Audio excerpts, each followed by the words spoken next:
How you were treated does not justify how you treat other people. I know this has happened to so many of us where you address the wrong somebody did, or you address, say for instance, something did something to you and it hurt your feelings, or you didn't feel good about it, and you address it. And before an apology, after an apology, if there even is an apology, somewhere in the mix of that, the person starts, spilling out how they were mistreated as a child, or how they're currently being mistreated. And it's like, don't bring up your stuff when I'm addressing my stuff. And it sounds so rude. It sounds so rude to say, and it's really not something I say. It's more of a thought.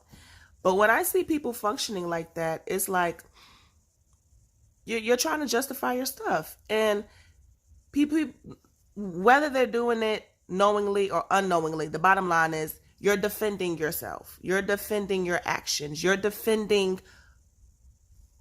and probably feels like an attack when somebody tells you that, but you're defending yourself. And it's okay to defend yourself, but when you in a wrong, that's not the time to defend yourself and start bringing up stuff that happened to you that you may feel is the reason why you're doing or displaying whatever action. Now, knowing where anger stems from, and knowing what drives you to do the things you do are very important. But what you're not about to do is bring it up at a time where somebody is bringing up how you're making them feel, especially if it's in a negative way, and it's funny because a lot of the times people don't open up to you until those moments happen. It's like, oh, say, I'm trying to think. Let me think of an example real quick. I'm horrible with examples. Like, for real, I'm real bad with examples. Okay, let's keep it simple. Let's keep it real simple and relatable. Simple and relatable. Okay, so people who get bullied, a lot of the times, you've heard it time and time again, the bully's going through stuff at home, going through their own, especially when it's young children, just going through stuff at home. Probably you can think of all the things that can go wrong at home, or how they're being treated or being bullied themselves or whatever. Okay, we know where that anger is coming from. We know what is causing or driving those actions. But what we also know is that it's still wrong to bully. It is still wrong to mistreat somebody and make them feel less than. Regardless of where those actions are stemming from, it is wrong. So the proper thing to do would be to, stop doing it and at least apologize. A sincere apology. Don't be sorry. Apologize for whatever action it is. And maybe on a later date, you can open up and explain to that person where you feel that stuff is stemming from.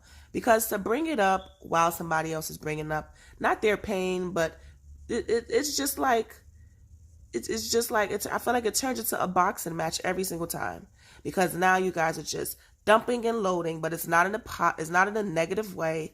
It's pretty much to tally up who's been through the most stuff and who's more justifiable in that moment.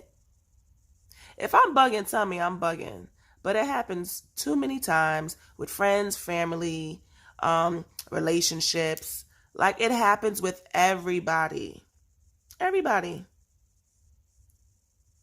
And I just don't like that. I don't like that. I don't know if there's anybody else who's like that, who just gets not annoyed, but just gets bothered. Like, I'm telling you something you did wrong that hurt me, and you're bringing up all your hurt. That's supposed to make me feel bad for you and allow it, or just turn a blind eye. No, I address everything. I don't care. I can't say I don't care, but I was about to say, I don't care if your puppy died last week. That is no reason to treat somebody bad. That's no reason to treat somebody bad. And if it does happen, apologize. Don't say, oh, my puppy died last week. That's why I hit you with the chair. That's dumb. Be a good human. It's not simple, but it's doable.